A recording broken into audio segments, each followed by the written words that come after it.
कलीसिया को गलत तरीके से गुमराह कर रहे हैं और पता नहीं कहां कहां से बातें जोड़ लेते हैं, कहां कहां से किस बात को उठा लेते हैं, समझ से बाहर की बातें हैं। और जब उनके साथ बात करने की भी कोशिश कर देते हैं तो घमंड इतना है और इतने गलत तरीके से सीखे हुए लोग हैं कि अपनी बात सिद्ध उनसे होती नहीं और दूसरे की बात को मानने के लिए तैयार नहीं है। ऐसा होना संभव भी है क्योंकि वचन में लिखा है समय में ऐसा सब कुछ होगा। कभी तो ये लोग विलियम बर्नहम को एलिजा बता देते हैं, जबकि एलिजा इस्राएल का नबी है, इस्राएल के लिए आया था। यूहन्ना के बारे में लिखा है वो एलिजा के बल और सामर्थ्य से चलता था, उसकी तुलना की गई एलिजा के साथ, वो भी इस्राएल के लिए आया था। और आप कोई भी वीडियो डालते हो नीचे कमेंट करके फटाफट डाल देते हैं कि मलाकी जो है उसका 4 अध्याय उसकी 5 आयत देखें। तो चलिए जी, जो हम लोग मलाकी की 5 की 4 भी देख लेते हैं। पंजाबी में मैं पढ़ता हूं इस आयत को। लिखा, वेखो मैं एलिजा नबी नूं तुहाडे लई घल्लांगा इस तो पहला कि यहोवा दा वड्डा अते भयदायक दिन आवे। सो पहले जी जो इस तो पहला कि यहोवा दा वड्डा अते भयदायक दिन आवे, मलाकी की किताब में लिखा मैं एलिजा नूं घल्लांगा। इससे पहले कि वो बड़ा और भयानक दिन आए, मैं एलिजा को भेजूंगा, प्रभु का वो दिन। सो पहले जी जो समझ नहीं आती कि ये क्यों जबरदस्ती कलीसिया पर एलिजा को थोपना चाहते हैं। ओल्ड टेस्टामेंट के अनुसार, यहूदियों के अनुसार और नए नियम के दिए हुए रेफरेंसों के अनुसार दुल्हन के पूरे सिस्टम में इस एलिजा का कोई भी काम नहीं है। मैं फिर रिपीट करता हूं, दुल्हन के पूरे इंतजाम में दुल्हन को कहीं भी किसी भी जगह पर एलिजा की कोई भी जरूरत नहीं है। और पता नहीं किस किस तरह से कैसे कैसे प्रकाशन लिए फिरते हैं। वो जी एलिजा का आत्मा 5 बार आएगा, वो 5 बार आए चाहे 10 बार आए, हमें एलिजा की जरूरत नहीं है। वचन के अनुसार बिल्कुल भी हमें एलिजा की जरूरत नहीं है। सो पता नहीं कैसे कैसे अभी तो कुछ लोग ऐसे भी हैं जो इस तरीके से भी कि पाखरू को भी वो एलिजा से कभी कभी छोटा दिखाने की कोशिश करते हैं। कहते हैं कि अगर पाखरू ने सिखाना था तो फिर बाकी पास्टरों की भी क्या जरूरत थी, फिर पाखरू ही सिखा देता। ऐसी बेतुकी और बेवजह की दलीलें देकर पाखरू को भी एलिजा से नीचा दिखाने की कोशिश करते हैं, जबकि वचन बताता है प्रभु यीशु के खिलाफ बोला गया माफ हो सकता है, खुदा के खिलाफ बोला माफ हो सकता है, परंतु पवित्र आत्मा के खिलाफ बोला हुआ एक शब्द भी माफ नहीं होगा। सो खुदा इनको बुद्धि और ज्ञान दे, क्योंकि कहते तो ये हमारे लिए कि आपको बुद्धि और ज्ञान दे, चलो खुदा हमको भी दे। इनको तो नहीं देगा शायद, लेकिन फिर भी हम दुआ करते हैं कि इनको मिले। अब मलाकी की किताब ओल्ड टेस्टामेंट की आखिरी किताब है और ये सारी किताबें खास करके इस्राएलियों के लिए ही हैं। नए जन्म का काम जैसे ही इस पेज को हम लोग पंजाबी जी कहते पलटते हैं, सो आगे हमको मिलती है न्यू टेस्टामेंट, नया नेम, इंजील। मलाकी की किताब सेतु है, सेतु कहें जहां इसके बीच का एक दोनों को मिलाने वाली एक किताब है।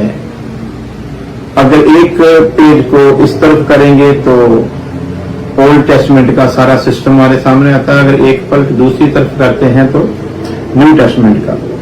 तो न्यू टेस्टमेंट की भी चारों किताबों में, चारों इंजीलों में नए जन्म का कोई भी काम नहीं होता है। नए जन्म के बारे में बताया जाता है, लेकिन पूरी 4 इंजीलों में कहीं भी नया जन्म होता नहीं। क्यों नहीं होता? अगर कोई बहस करना चाहे तो आप उसे बता सकते हैं। यीशु मसीह, जिसे एक बीज की तरह भी पेश किया गया है, कलाम का बीज यीशु मसीह, तो यीशु मसीह ने कहा कि जितनी देर बीज मरता नहीं उतनी देर वो फल न लाएगा, यानी कि मरेगा तो पैदा करेगा। सो प्रेरितों के काम में हम लोग देखते हैं कि कलीसिया का जन्म होता है जब पाक रूह कलाम के बीज को लेकर 120 लोगों में आता है, और जब से आया तब से गया नहीं। उसी पाक रूह के द्वारा हमको 5 किस्म के सेवक दिए गए हैं, जो इसलिए दिए गए कि यीशु मसीह की दुल्हन तैयार हो सके। पाक रूह की प्रेरणा से लिखा गया वचन हमको बताता है कि ये 5 किस्म की सेवकाई कलीसिया को सिद्ध करने के लिए दी गई। ये 5 किस्म के सेवक दिए गए हैं नया जन्म पाए हुए के लिए।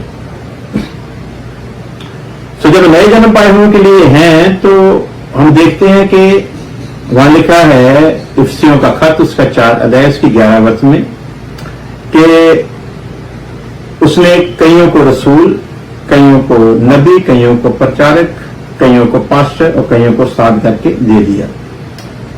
सो इफिसियों के खत लिखते वक्त संत पौलुस पहली सदी के समय में ये बात लिख रहा है, तो ध्यान रहे कलीसिया को तो उसी वक्त से खुदावंद खुदा ने नबी दे दिए थे, और तब से लेकर आज तक कलीसिया में नबी की सेवकाई चलती आ रही है।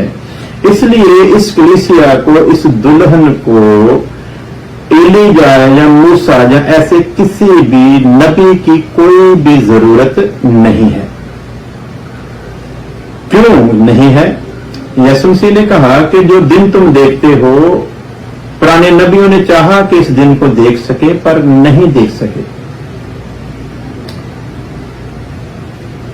धन्य हो तुम कि तुम्हारी आंखें इस दिन को देखती हैं। उस समय बात प्रभु यीशु मसीह कर रहा है जब इस जमीन पर है, और उनसे भी धन्य हमें कहा गया है, क्योंकि उन्होंने तो देखकर विश्वास किया, हम लोगों ने देखा नहीं सुनकर विश्वास किया। ईमान सुनने से पैदा होता है और सुनना मसीह के वचन से, जैसा रोमियो के खत में लिखा है।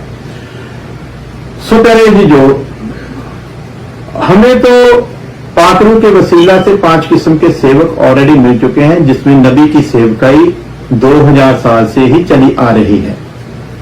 इसलिए इस कलीसिया को एलिया की बिल्कुल भी जरूरत नहीं है। एलिया किन के लिए आया था? सबसे पहले तो हम ये देखते हैं कि एलिया इस्राएल का नबी था। एलिया को परमेश्वर जीते ही आकाश पे उठा के ले गया। वो कहां रखा गया है, कौन से प्लांट में है, कौन से ग्रह पर है, कौन सी जगह पर है, ऐसा विवरण हमको बाइबल में कहीं मिलता नहीं। इसलिए उसके ऊपर गैस लगाने की भी जरूरत नहीं, लेकिन प्रभु ने वायदा किया है कोई भी बात गुप्त नहीं जो जाहिर न की जाए। इसलिए हमें उस समय का इंतजार करना चाहिए जब परमेश्वर गुप्त बातों को खोलेगा हमारे ऊपर।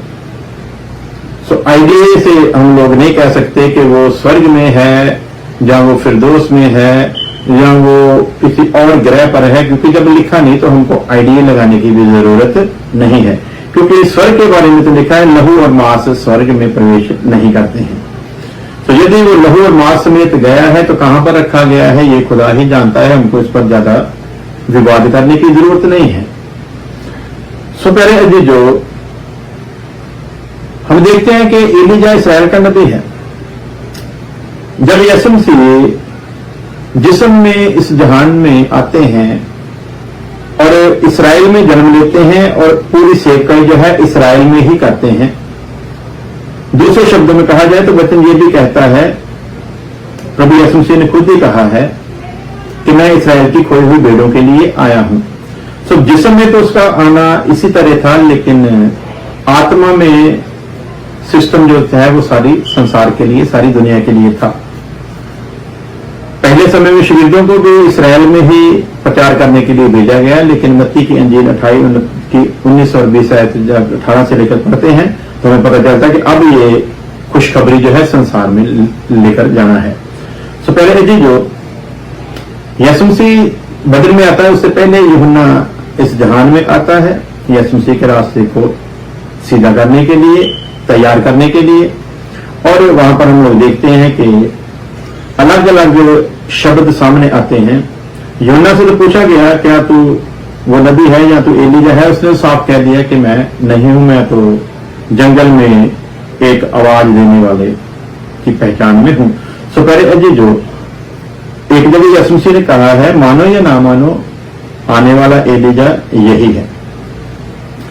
सो हम लोग देखते हैं कि ना तो यूहन्ना झूठ बोल सकता है और ना ही प्रभु यीशु मसीह बोल सकता है। तो इसलिए आत्मा में जब हम लोग प्रार्थना करते हैं तो हमारे सामने ये बात क्लियर हो जाती है कि यूहन्ना एलीजा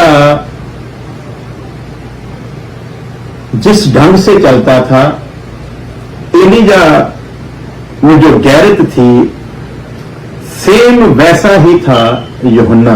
कोई लिहाज नहीं किया उसने। सांपों की बच्चों कहकर उसने इसराइल को पुकारा।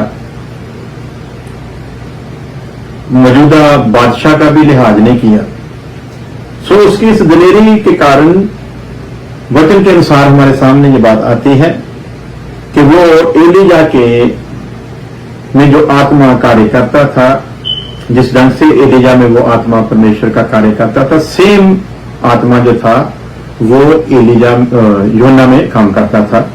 इसका रेफरेंस हमको मूसा के समय में मिलता है कि मूसा के आत्मा से लेकर परमेश्वर ने 70 लोगों पर उस आत्मा को उंडेला और वह भी मूसा की तरह ही भविष्यवाणियां करने लगे।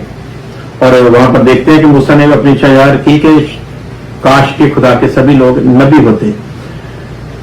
सो ये रेफरेंस हमारे सामने जब आते हैं तो हमको पता चलता है कि यूहन्ना एलीजा नहीं था, लेकिन यूहन्ना एलीजा की तरह चलने वाला ही एक नबी था। और प्यारे अजीजों, जैसा बाइबल में हम लोग पढ़ते हैं इब्रानियों के खत में 9 अध्याय में कि एक बार जन्म है, उसके बाद मौत है, फिर न्याय के शासन के सामने जाना है। सो इसलिए हमको बड़ी बारीकी से हर बात को समझना है। एलीजा आज भी जीवित है। एलीजा के बारे में लिखा है मलाकी की किताब 4 अध्याय की 5 आयत में, एलीजा नबी ਨੂੰ ਤੁਹਾਡੇ ਲਈ ਕੱਲਾਂਗਾ ਇਸ ਤੋਂ ਪਹਿਲਾਂ ਕਿ ਯਹੋਵਾ ਦਾ ਵੱਡਾ ਅਤੇ ਭਿਆਨਕ ਦਿਨ ਆਵੇ। परमेश्वर का भयानक दिन आवे, उस तो पहला की कहता परमेश्वर, मैं एलीजा ਨੂੰ कन्नागा। और इस एलीजा को हम लोग बाइबल में पवित्र वचन में हम लोग देखते हैं 2 गवाहों के रूप में एलीजा आता है। उन 2 गवाहों के रूप में एलीजा और दूसरे के बारे में 2 तरह के लोगों के विचार हैं। कुछ का मानना है कि वो दूसरा जो है वो हनोक है, कुछ का मानना है दूसरा जो है वो मूसा है। जिनका मानना है कि वो मूसा है, वो इसलिए मूसा मानते हैं क्योंकि जो अचंभे काम वहां पर वो दूसरा गवाह दिखाता है, वैसे सारे के सारे अचंभे काम जो थे वो मूसा के द्वारा किए गए थे। लेकिन कुछ का मानना है कि वो हनोक है, और उसके बारे में हम लोगों को काफी रेफरेंस मिलते हैं, लेकिन आज हमारा विषय ये नहीं है कि वो मूसा था या हनोक था। हम विषय लेकर चल रहे हैं कि जो एलीजा है उसका सीन क्या है, किन के लिए है। तो यहां पर जो लिखा है कि परमेश्वर के उस भयानक दिन के आने से पहले क्या, कौन सा है वो दिन भयानक? वो दिन भयानक है जब प्रभु यीशु मसीह स्वर्ग से कलीसिया के साथ फरिश्तों की महिमा में इस धरती पर उतरेगा। 1000 साल का राज्य करने के लिए प्रभु यीशु मसीह इस जमीन पर आएगा, इसराइल में आएगा, यरूशलेम में बैठकर पूरी दुनिया पर वो राज्य करेगा। सो उस दिन के आने से पहले जब प्रभु यीशु मसीह आता है, उसके बारे में हम लोग मलाकी में पढ़ते हैं क्या कुछ होता है जब वो आता है, किस तरह से दुष्टों को इकट्ठा किया जाता है, किस तरह से दंड दिया जाता है, किस तरह से विरोधी मसीह को पकड़कर कैद में डाला जाता है, आग और गंदे की झील में फेंका जाता है, झूठे नबी को और शैतान को जो है वो बंधन में बांधकर रख लिया जाता है 1000 साल के लिए। तो पहले जी जो शैतान की त्रिएकता के दो रूपों को तो आग और गंदे की झील में फेंक दिया जाता है, लेकिन शैतान को बांध दिया जाता है 1000 साल के राज्य के समय के दरमियान। सो हमारे सामने सीधी सीधी बात आती है कि ये जो भविष्यवाणी है ये एक बच्चा भी समझ सकता है कि किस समय के लिए है। यहां पर साफ लिखा, मैं एलिया नबी नूं तुहाडे लई घल्लांगा, इस तो पहला कि यहोवा दा ओ वड्डा दिन किहड़ा दे नाल परमेश्वर इस समय गल कर रहा है कि ये गल साडे नाल हो रही है कि इसराइल दे नाल हो रही है। ये गल सीधी सीधी इसराइल दे नाल हो रही है। मलाकी इसराइल दा नबी सी, मलाकी दी सेवा इसराइल दे लिए सी, एलिया इसराइल दा नबी सी, ओदी सेवा एलिया दी इसराइल दे वास्ते सी। और एलिया जो पहली बार आंदा है उदों भी इसराइल दे वास्ते आंदा है, इसराइल दे विच ही पैदा हुंदा है, इसराइल दे विच ही उठाया जाता है। दूसरी बार असीं यूहन्ना नूं उहदे बल दे नाल चलदे देखदे हैं, समर्थ दे नाल चलदे देखदे हैं, यूहन्ना दा भी सिर वड्ढिया जाता है, वो भी इसराइल दे विच पैदा हुंदा है, इसराइल दे विच ही। और वचन के अनुसार असीं ये भी देखते हैं कि सॉरी पंजाबी में शुरू हो गया, वचन के अनुसार हम लोग ये भी देखते हैं कि जो एलिया है, जब कोई भी नबी है जो इसराइल के लिए है, उसका इसराइल में पैदा होना अवश्य है और इसराइल में ही मरना या इसराइल में सेवा को पूरा करना जरूरी है। सो प्यारे अजीजों, हम लोग देखते हैं कि एलिया जो है वो इसराइल का नबी था। यूहन्ना के रूप में अगर हम उसकी तुलना करते हैं तो भी वो इसराइल के साथ था। इसराइल पर प्रकट होने से पहले वो गवाही देने के लिए, इसराइल पर ही गवाही देने के लिए आया, दुनिया के लिए नहीं गवाही दे रहा था, इसराइल के लिए ही गवाही थी। और फिर हम लोग देखते हैं कि इस वचन के मुताबिक एलिया फिर आएगा 2 गवाहों के रूप में उस बड़े और भयानक दिन से पहले, यानी कि सीधी सीधी बात उस समय के लिए की जा रही है। अब ये लोग एक और एलिया बना दिया है, पता नहीं इनको एलिया में क्यों इतना इंटरेस्ट है। मुझे लगता है किसी समय ये यीशु मसीह को भी इनकार कर देंगे, जैसे पवित्र आत्मा को भी अभी ये लोग तुच्छ बना रहे हैं, उसी तरह ये यीशु मसीह को भी एक दिन तुच्छ बनाएंगे और एलिया को ही शायद ये अपना मुक्तिदाता मान लेंगे। क्यों? क्योंकि विलियम ब्रनहम उसे भी ये एलिया बनाकर बैठ गए, जबकि एलिया इसराइल का नबी है। यदि वो विलियम ब्रनहम वो एलिया होता तो वो जरूर इसराइल में पैदा होता और इसराइल में सेवकाई करता। हम लोग देखते हैं इधर अमेरिका में वो पैदा हुआ है, इधर अमेरिका में ही एक्सीडेंट में उसकी मौत हो गई है, कर्जे में था, कर्जा नहीं दे सका, आज तक उसका बैंक रिकॉर्ड इधर अमेरिका की गवर्नमेंट के पास पड़ा हुआ है। तो वचन के अनुसार बाइबल में लिखा है कि तुम कर्जा दोगे, कर्जा लोगे नहीं। तो वो तो इसराइल का नबी था, तो वो कैसे कर्जदार होकर मर सकता था?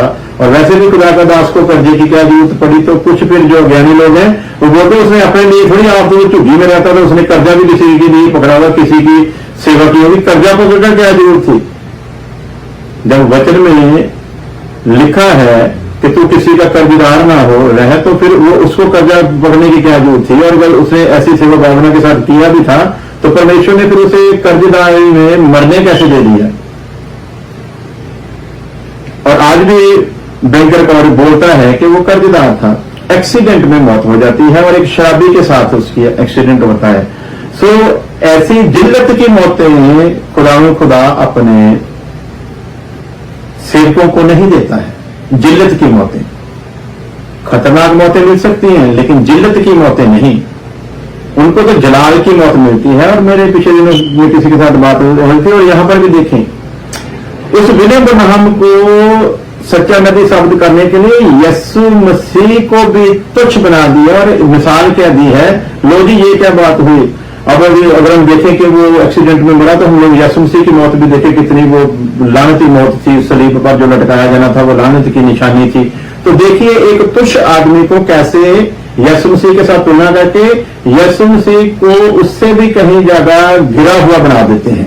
यही है पहचान मसीह विरोधी की, मसीह का इनकार करने वालों की। यही पहचान है कि वो मसीह को भी अपने स्वार्थ के लिए पीछे छोड़ जाते हैं। तो किस तरह एग्जाम्पल दे रहा है उसके एक्सीडेंट की मौत की, यीशु मसीह की सलीबी मौत के साथ। तो यहीं से इनकी वो सारी जो अंदर की भावना है वो प्रकट हो जाती है कि ये कितने सच्चाई के ऊपर खड़े हैं। अब देखते हैं एलिया जो है, ये बोलते हैं जो 7वां स्वर्गदूत है ना, वो भी एलिया है। सातवें स्वर्गदूत का सिस्टम देखते हैं, कहते हैं वो भी एलीजा है। तो मैं आपको वचन के हिसाब से पहले बताऊं कि जो मैंने कहा है कि एलीजा जो है हमें उसकी बिल्कुल भी जरूरत नहीं, हमारे जीवन में उसकी बिल्कुल भी जरूरत नहीं। सबसे पहले उसके साथ हम लोग तुलना करते हैं, एलीजा के साथ अपनी तुलना करते हैं। एलीजा नया जन्म पाया हुआ नहीं है, एलीजा दुल्हन में भी नहीं है। हम लोग नया जन्म पाए हैं, हम लोग दुल्हन में हैं। हमें परमेश्वर की संतान बनने का मौका मिला, उसके घर में जन्म लेने का मौका मिला। हम लोग यीशु मसीह के लहू के खरीदे हैं। वचन के अनुसार भी लिखा है कि वो इस दिन को देखने के लिए तरसते थे। शगीदों ने देखा था और हम लोगों ने विश्वास किया, इसलिए हमको उन दोनों कंडीशनों से ऊपर रखा गया है। अब ऑलरेडी वचन के मुताबिक हमारी पोजीशन जो है वो तो वैसे ही एलीजा से ऊपर है। तो जिससे हमारी पोजीशन पहले ही ऊपर है, उस शख्स की हमको क्या जरूरत है। मैं एलीजा को तुच्छ बनाने की कोशिश नहीं कर रहा, ये बात ध्यान रखें। वो खुदा का अभिषिक्त नबी था, खुदा का प्यारा दास था और बहुत इज्जत दी है खुदा ने उसे। आकाश से अग्नि रथ लेने के लिए उसे आए थे और जितनी इज्जत शान शौकत से उसको ले जाया गया वो उसकी सेवकाई का इनाम है। सो याद रखें, एलीजा को तुच्छ नहीं बनाया जा रहा, बल्कि एलीजा का जितना जलाल है उससे ऊपर जब लोग उसको खुदा बनाने की कोशिश कर रहे हैं तो हमको फिर बोलना पड़ेगा। सो पहले अजीजों याद रखें, जब रैप्चर होगा ना तो लिखा है जो मसीह में पहले सो चुके होंगे वो पहले जाग जाएंगे और हम पलक झपकते ही और के और हो जाएंगे। जब ये सारा वाक्य होगा, प्रभु यीशु मसीह जब अपनी दुल्हन को लेने आएगा, ये सभी नबी, पहले नबी से लेकर अंत तक के नबी, ये सभी लोग दुल्हे के दोस्त के रूप में बराती होंगे। ये हमारा वेलकम करने के लिए खड़े होंगे। अब जो एलीजा बाकी नबियों के साथ हमारा वेलकम करने के लिए खड़ा है, बोला हमें उसकी क्या जरूरत है। वो तो हमारे जलाल में आने के उस दिन की बाट जो रहा है, वो तो इंतजार कर रहा है कि कब दुल्हन उस जलाल में आए जो दर्शन उनको दिखाए गए थे। तो ये लोग खामखा एलीजा को कलीसिया के ऊपर थोड़े पर रहे हैं। सो पहले जो हम लोग देखते हैं, सातवें दूत को भी ये लोग एलीजा बनाकर बैठे हैं। तो देखते हैं 4 और 5 अध्याय जब हम लोग विस्तार से पढ़ते हैं तो हमें पता चलता है कि कलीसिया को जब यूहन्ना को दर्शन दिखाया जा रहा है तो 4-5 अध्याय में हम लोग देखते हैं कि जो कलीसिया है ना वो स्वर्ग में है। और कहां पर है? मसीह दे न्यायाधीश सिंहासन दे अगे। और इसका जो रेफरेंस है हमको रोमियो 14:10 और दूसरा ग्रंथियों 5:10 में मिलता है। मैं फिर रिपीट करता हूं, रोमन चैप्टर 14 वर्स 10 और 2 ग्रंथियां चैप्टर 5 वर्स 10। तो ऑलरेडी जो कलीसिया है ना, ये सारी कलीसिया जो है वो ऑलरेडी खुदा के पास है, मसीह के साथ है, रैप्चर हो चुका है। 4-5 अध्याय में उसको दिखा दिया गया है सब कुछ। और जब हम लोग 4-5 अध्याय में यहां पर पहुंच चुके हैं तो पहले अजीजो आप बताओ कि यहां तक तो एलीजा का कोई काम है ही नहीं। और विलियम ब्रनहाम को ये जितना भी जोर देते रहे हम लोग कभी भी मानने वाले नहीं है, क्योंकि इस्राएल का नबी है एलीजा। इस्राएल में ही पैदा होगा, इस्राएल में ही सेवकाई करेगा और जब दोबारा 2 गवाहों के रूप में आएगा तब भी इस्राएल के लिए ही आने वाला है। तो कैसे बेवकूफ बनाते हैं लोगों को, हमको अभी तक इनकी समझ नहीं है कि साबित क्या करना चाहते हैं, लेकिन घमंड बहुत है। सो देखते हैं कि कलीसिया जो है वो ऑलरेडी स्वर्ग में है 4 और 5 अध्याय में। और 6 अध्याय जब शुरू होता है तब हम देखते हैं, सबसे पहले ये ध्यान रखें, यूहन्ना के दर्शन के मुताबिक कलीसिया स्वर्ग में है। और यहां से हम लोग देखते हैं कि जो 7 साल का समय है वो शुरू हो गया है। जो डैनियल को दर्शन हुआ था, समय समा अते अध समा बराबर 42 मंथ। बराबर 1260 दिन जो यहूदी कैलेंडर के मुताबिक, यानी कि 3.5 साल। डैनियल के वो 70 साते जो हैं, उन आखिरी साते का जो हफ्ते का जो आधा समय है वो हम लोग देखते हैं कि आधा समय जो है वो कष्ट काल का समय है, जिसमें शैतान जो विरोधी मसीह है वो इस 42 महीने में शांति दूत के रूप में काम करेगा। जब ये काम सारा हो रहा होगा, जब हम लोग छठे अध्याय को पढ़ते हैं और यहां पर देखते हैं कि मोहरों का खोला जाना, जब तोड़ा जाना, तो वहां पर हम लोग देखते हैं कि ये कब शुरू होती है। जब कलीसिया कहां पर है? स्वर्ग में है, और फिर इन मोहरों का तोड़ा जाना शुरू होता है। यहां पर देखते हैं कि सफेद घोड़ा, लाल घोड़ा, काला घोड़ा, पीला घोड़ा, और उसके बाद जगवेदी के नीचे की आत्माएं। फिर हम लोग देखते हैं कि जो सारा सिस्टम, अब बीच का जो समय है वो सारा हम लोग विस्तार से देखते हैं। मैं इसको सीधा करके आप लोगों को दिखाता हूं ताकि आप लोग इसको विस्तार से समझ सकें। सो प्यारे अजीजों, ये जब आप लोग इस कैलेंडर को गौर से देखोगे तो आपकी समझ में काफी बातें तो यूं ही आ जाएंगी कि कैसे आप लोगों को ये लोग गुमराह कर रहे हैं। तो पहले अजीजों देखते हैं, यहां पर शायद आप लोगों को साफ साफ दिखाई ना दे, क्योंकि थोड़ा वो जूम जब करते हैं तो वो थोड़ा डॉट्स आने शुरू हो जाते हैं।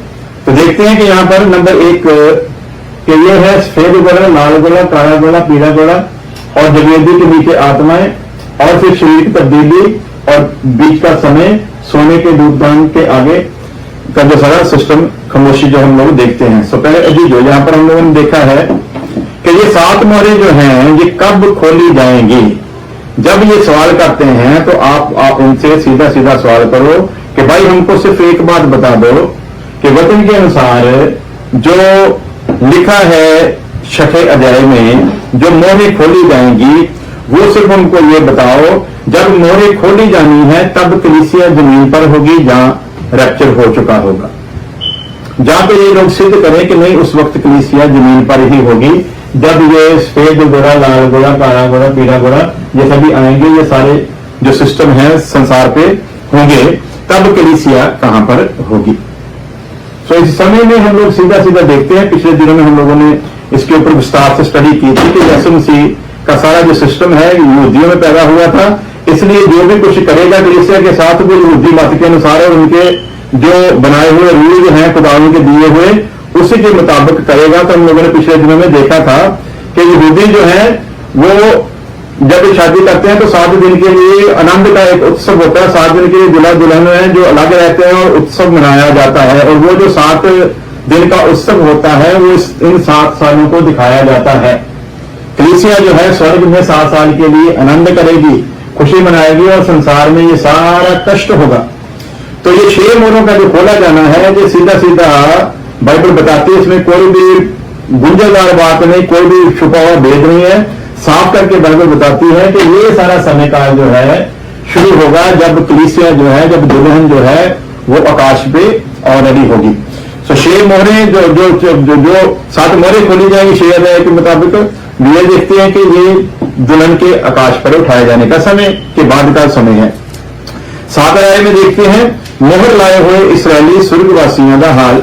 इसको भी हम लोग जानते हैं कि ये भी दुल्हन के उठाए जाने के बाद का सारा सीन है। उसके बाद हम 8 अध्याय में देखते हैं 7 तुनियों का बजना, वो भी दुल्हन जब आकाश में होगी तभी ये जमीन पर होगा। उसके बाद 9 अध्याय में देखते हैं था कुंड अति सला टिड्डी, ये भी हम लोग देखते हैं कि ये सारा समय काल, ये सारी मुसीबतें जो हैं तब जहान पर आएंगी जब कलीसिया ऑलरेडी स्वर्ग में होगी। उसके बाद हम लोग ये दूसरा पार्ट देखते हैं आधा समय, यानी कि महाक्लेश का समय, जब शैतान प्रत्यक्ष रूप में प्रकट होगा और जब विरोधी मसीह को पूरी ताकत मिलेगी और विरोधी मसीह मंदिर में बैठकर कहेगा कि मैं खुदा हूं और मेरी पूजा करो। तो पहले अभी जो उस गिनौनी चीज को दानियल की नबूवत के मुताबिक जब देखो तो समझ लो कि समय नजदीक है। किनको बताया गया था?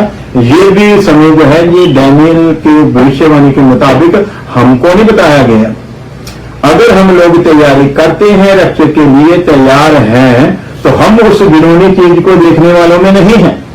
हमारे लिए वो गिनौनी वस्तुएं नहीं है। जो इस जहान में रह जाएंगे वो लोग हैं जो उन गिनौनी वस्तुओं को देखेंगे। हमको उनको देखने की जरूरत नहीं पड़ेगी, क्योंकि हम लोग तो ऑलरेडी यहां पर होंगे और यहां पर वो घिनौनी चीज जो है वो प्रकट होगी। तो फिर दुनिया में महाक्लेश का समय होगा और उस महाक्लेश के समय में यहूदी और जो बचे हुए जो गुनगुने मसीही हैं वो जहान में होंगे और दुख उठाएंगे, और उस समय वो लोग कष्ट में बहुत ज्यादा कष्ट सहेंगे और अपनी जान तक दे देंगे। फिर कहीं जाकर आगे जो सिस्टम वो देखते हैं तो फिर उनके ऊपर वो रहम जो है वो किया जाएगा। तो पहले अभी जो जान देने तक जो वफादार रहेगा उस समय पर वही बचाया जाएगा, जो मसीह का इनकार नहीं करेगा वही बताया जाएगा। तो ये सारा समय जो है ना वो उस समय शुरू होता है। और फिर देखते हैं कब आते हैं दो गवाह, जब ये आधा समय पूरा होता है और विरोधी मसीह जो है वो मंदिर में बैठता है। सबसे पहले ध्यान रखें, इस समय के दौरान जो है वो मंदिर बनाया जाएगा, यानी कि आधे समय के बीच में। जब आधे समय के बीच में मंदिर बनाया जाएगा तो याद रखें ये सबसे बड़ा रेफरेंस है। एक समय में धरती पर एक ही मंदिर रहेगा। अब ये मंदिर है तो इस्राएल का मंदिर बर्बाद है। जब वो बनना शुरू होगा तब ये मंदिर इस जमीन पर नहीं होगा, ये उठा लिया जाएगा और भी उठा लिया जाएगा। जब इस मंदिर को इस जहान में उसने नया जन्म लेने का मौका देकर इसको मंदिर बनाया, उस वक्त सन 70 में उस इस्राएल के मंदिर को उजाड़ दिया, आज तक उजड़ा हुआ है। और जब उस मंदिर की दोबारा उसारी होगी तब ये मंदिर स्वर्ग में ऑलरेडी पहुंच चुका होगा।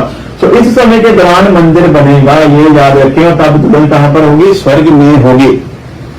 तो अब आप लोग बताएं कि जब ये आधा समय खत्म होगा तो आधा समय बाकी जो है जब वो शुरू होगा, इस समय के बीच में जो है वो दो गवाह आएंगे। इस समय के बीच में बिल्कुल जब जैसे ही एंटी क्राइस्ट प्रकट होगा, मसीह जो भी प्रकट होगा, उसी वक्त इस्राएल को दिलेरी देने के लिए दो गवाह यानी कि एलीजा, और मैं फिर क्लियर करूंगा जब आपको पूरी तरह, फिर मैं बताऊंगा कि वो मूसा है कि हनोक है, क्योंकि आज हमारा वो विषय नहीं है। मैं पूरी दलीलें देकर बताऊंगा कि वो दूसरा गवाह है कौन, वचन में सिद्ध करूंगा। लेकिन आज हमारा वो सब्जेक्ट नहीं है, आगे हम लोग उस सब्जेक्ट को लेंगे।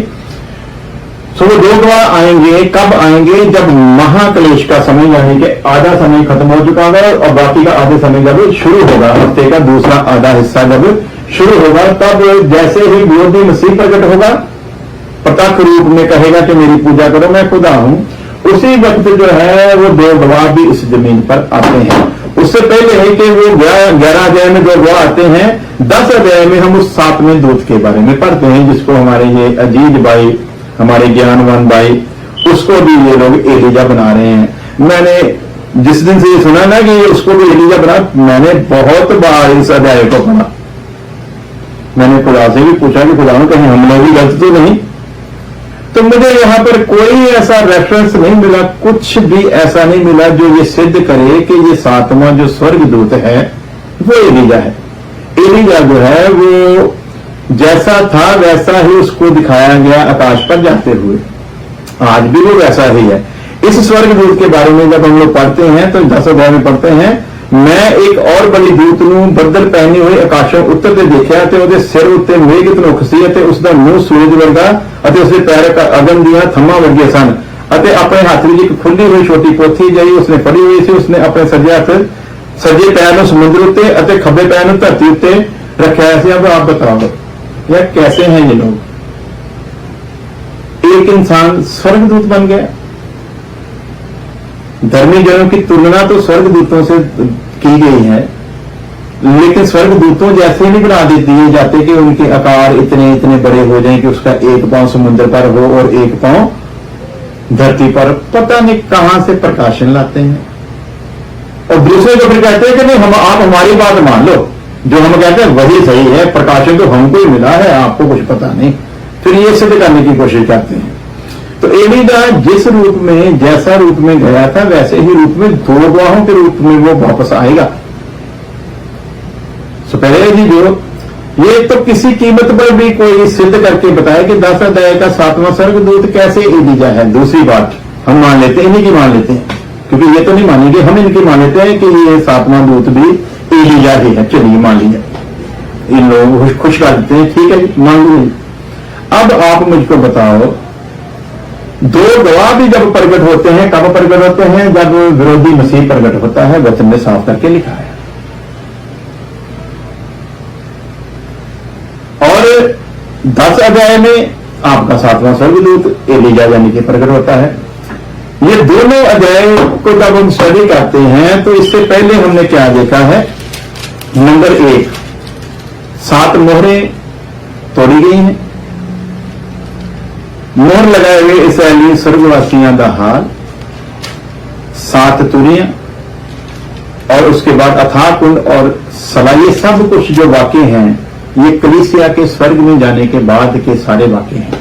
उसके बाद ये लोग आते हैं कब? जब ये बंदा जो यहां पर शांति दूत बना हुआ था अपना असली चेहरा जो दिखाता है, तब ये लोग इसराइल की दिलेरी के लिए आते हैं और इसराइल को बताते हैं आप लोगों के बुजुर्गों ने, पुरखों ने जिस यीशु मसीह को सलीब पर लटकाया था वही था मसीहा जिसकी आप लोग इंतजार कर रहे थे। उसी वक्त यहूदियों की मत पर पड़ा हुआ पर्दा उठेगा और उनको अपनी गलती का एहसास होगा और वो लोग पश्चाताप करके अपना जीवन मसीह को देंगे। लेकिन वो समय महाक्लेश का होगा और वो वहां पर फिर क्या क्या होगा वो आप लोग आगे हम लोगों ने ये सब्जेक्ट लिया हुआ है, उसमें हम लोग तसल्ली के साथ इसको एक एक बात को सीखेंगे। लेकिन यहां पर मैं एक ही बात बताना चाहता हूं। हम इन्हीं की बात मान लेते हैं, ये बोलते हैं कि ये 7वां दूत भी जो है ये भी एलिया है, इन्हीं की बात मान कर चलते हैं। ठीक है जी, वही है। 2 बाहों वाला भी एलिया एक बार एलिया ही है। एलिया को आना है, ठीक है, ये वेलकम है उसका। लेकिन हमको एलिया की कोई जरूरत नहीं। क्यों? क्योंकि जब दोनों अध्यायों को पढ़ते हैं, जब ये दोनों ही आते हैं, चाहे 7वां स्वर्गदूत हो चाहे वो एलिया हो, हम लोग ऑलरेडी परमेश्वर की कृपा से मसीह के न्याय के शासन के सामने पेश हो चुके हैं और हम लोग 7 साल का आनंद मना रहे हैं। 3.5 साल का समय खत्म होता है जब ये दोनों काम में आते हैं, यानी कि 7वां दूत भी और एलिया भी। सो इससे सीधा सीधा हिसाब लगाया जा सकता है मलाकी की किताब 4 के 5 अध्याय के मुताबिक कि परमेश्वर के उस भयानक दिन से आने से पहले कब आएगा परमेश्वर का भयानक दिन। यहां पर हम लोग देखते हैं कि परमेश्वर का भयानक दिन का समय जो है वो शुरू होता है 1000 साल का युग। यहां पर वो आएगा इस पृथ्वी पर इसराइल की जो उच्च पदवी व्यवस्था है 13 के अनुसार, तब वो जब आएगा तब शैतान को बांध दिया जाएगा और सारा काम जो है वो दुनिया छाती पीटेगी। लोग अपने आप पर तरस खाएंगे और सोचेंगे कि हमने क्यों नहीं उसको पहचाना। और 1000 साल का युद्ध जो है वो शुरू होता है, तब इसको बांध दिया जाता है। उससे पहले ये 2 गवाह जो हैं वो कत्ल कर दिए जाते हैं, उनकी लाश जो है वो चौक में रखी जाती है। सो प्यारे अजीजों, तब एलिया जो है वो जिस्म में मरेगा और फिर वहां पर क्या देखते हैं, जब उनको वध कर दिया जाता है तो फिर उसके बाद उसका जो हाल है आप लोग पढ़ सकते हैं। 11 की 11 से मैं पढ़ता हूं। 3.5 दिनों के पिछों जीवन का आत्मा परमेश्वर जी वालों उन्हां विच आ गया अते वो अपने पैरों उत्ते खड़ो गए अते जिन्हां उन्हां नूं वेख्या उन्हां नूं वड्डा डहल पिया अते उन्हां ने आकाश तो एक वड्डी आवाज उन्हां नूं इह आखदे सुनी पई इधर उताहां नूं आ जाओ। तां बदल विच आकाश में उताहां चढ़ गए अते उन्हां दे वैरियों ने उन्हां नूं ना डिठा। सो यहाँ पर हम लोग देखते हैं उनकी मौत का वर्णन के वो लोग मार दिए गए हैं।